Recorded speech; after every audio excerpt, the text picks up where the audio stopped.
आज मैं आपके साथ शेयर कर रही हूँ एक स्टार्टर रेसिपी जो बहुत ही कम समय के अंदर बनकर तैयार हो जाती है। बहुत ही क्रिस्प और अंदर से उतनी ही सॉफ्ट बनती है और ये बच्चों को भी काफ़ी पसंद आती है।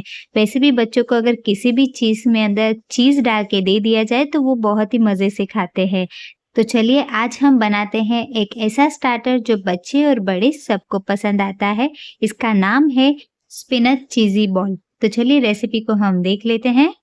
इसे बनाने के लिए हमने यहाँ पे पूरा एक बंच पालक ली है, तो इसे पत्ते जो है हमें अच्छे से चेक कर लेने हैं, साफ कर लेने हैं। उसके बाद हमें इसे 2 पानी से अच्छे से वॉश कर लेना है। इसके बाद हमें एक कढ़ाई के अंदर 2 ग्लास जितना हम पानी डालेंगे और इसमें हमें पालक को ब्लांच करना है। 5 से 7 मिनट तक इसकी लीड लगा के हमें इसे हाई फ्लेम पर ही पकने देना है ताकि जो पालक है वो एकदम अच्छे से सॉफ्ट हो जाए, एकदम पक जाए। जैसे ये पालक अच्छे से सॉफ्ट हो जाएगी तो इसे हमें निकाल देना है। तो इस तरह से आप किसी प्लेट के अंदर पूरी पालक पहले निकाल दें या तो फिर आप इसे डायरेक्टली ठंडे पानी के अंदर ट्रांसफ़र कर सकते हैं। इसके लिए हमें एकदम चिल्ड बर्फ़ वाला ठंडा पानी चाहिए, जिससे क्या होता है इसका जो कुकिंग प्रोसेस है वो रुक जाता है और इसका जो कलर है वो ऐसा ही रहता है, वो डल नहीं होता है। 1 से 2 मिनट तक इसे ठंडे पानी में ऐसे ही रहने दें। उसके बाद हमें इसे निकाल देना है और इसे हमें ट्रांसफ़र करना है एक मिक्सिंग जार में। यहाँ पे मैंने एक मिक्सिंग जार ले लिया है, इसमें हम पूरी पालक को इस तरह से ट्रांसफ़र करेंगे। फ्लेवर के लिए हम इसमें डालेंगे 2 लहसुन की कलियाँ और थोड़ा-सा अदरक और इसकी लीड लगा के हमें इसे अच्छे से ब्लेंड कर देना है। तो यहाँ पे हमारी पालक की प्यूरी बनकर तैयार है। अब हमें एक फ्राइंग पैन लेना है, उसमें हम डालेंगे 2 ग्लास जितना पानी और इसे हमें अच्छे से बॉईल होने देना है। उसके बाद हम इसमें ऐड करेंगे पालक की जो प्यूरी हमने अभी बनाई है वो। इसे हमें अच्छे से मिला देना है, इस तरह से आप देख सकते हैं। गैस की फ्लेम हमने लो टू मीडियम ही रखी है।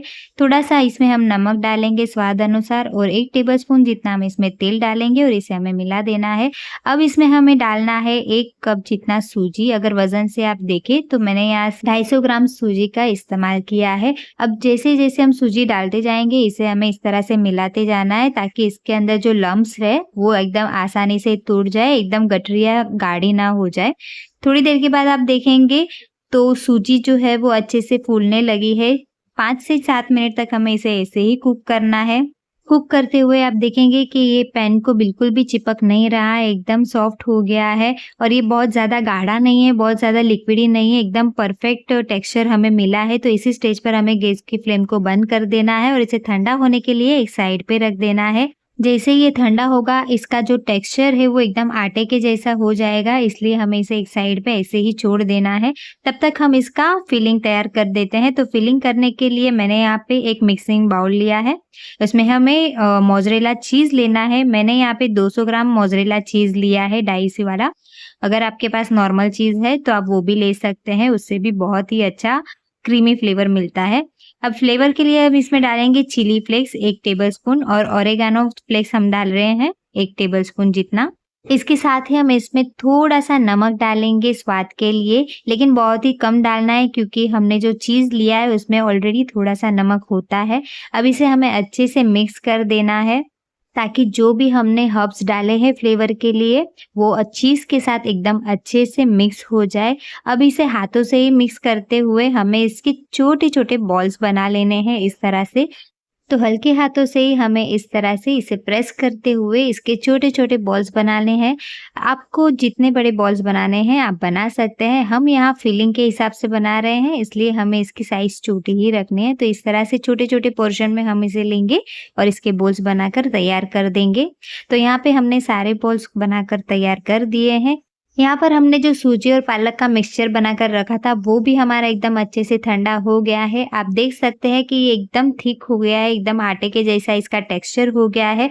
तो अब हमें इससे में से थोड़ा-सा पोर्शन हाथ में लेना है और उसे हमें बॉल्स का शेप देना है। इस तरह से हम इसका लड्डू का शेप दे देंगे हाथों से ही।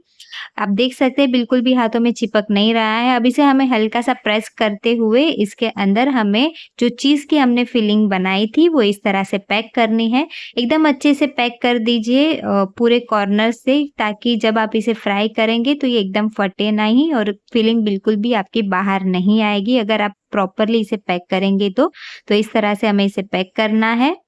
और एक ज़रूरी बात मैं आपके साथ शेयर करना चाहती हूँ, इस वीडियो के साथ टॉप 5 प्रोडक्ट के लिंक मैं अपने डिस्क्रिप्शन बॉक्स में शेयर करूँगी, आप वहाँ से चेक कर सकते हैं और चाहे तो आप शॉपिंग भी कर सकते हैं। आपको एक अच्छे से डिस्काउंट रेट पर प्रोडक्ट मिलेंगे और आपके साथ-साथ हमारी भी थोड़ी हेल्प हो जाएगी। तो सारे चीज़ बॉल बनाकर हमने तैयार कर दिए हैं। अब इससे पहले हमें एक स्लरी बनानी है यहाँ पे, तो इसके लिए हमें 2 टेबलस्पून जितना मैदा लेना है, उसमें हम 2 टेबलस्पून जितना कॉर्नफ्लावर डालेंगे। थोड़ा-सा पानी डाल के इसका एक अच्छा-सा घोल बना देंगे, बहुत पतला वाला घोल नहीं बनाना है, बस इसके ऊपर एक थिक लेयर बैठ जाए। आप देख स्पून के ऊपर एक कोटिंग सी हो गई है, बस इस तरह से एक लेयर आ जाए, इतना हमें थिक बनाना है। अब इसमें हमें जो चीज़ बॉल हमने बना कर रखे थे, तो इसमें हम डालेंगे और इसे कोट करेंगे। इसके बाद हमें इसे ट्रांसफ़र करना है ब्रेड क्रम्ब में।